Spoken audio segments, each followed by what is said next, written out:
Değerli izləyicilər, videonu bəyənib kanala abunə olun ki, hər kəs son xəbərlərdən anında məlumatlansın. Növbəti aydan etibarən Sovetski adlanan ərazidə söküntünün 4-cü mərhələsinin başlanacağı ehtimal edilir. Əmlak eksperti Elnur Fərzəliyevin sözlərinə görə, hazırda Bakıda söküntü işləri əsasən iki formada aparılır.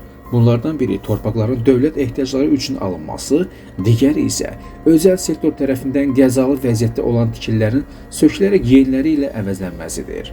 Ekspertin sözlərinə görə, qaydalara əsasən vətəndaşlara evləri söküldükdən sonra yeni tikilən binadan mənzillərlə təmin olunana qədər kirayə pulları və göç xərcləri tikinti şirkəti tərəfindən ödənilməlidir.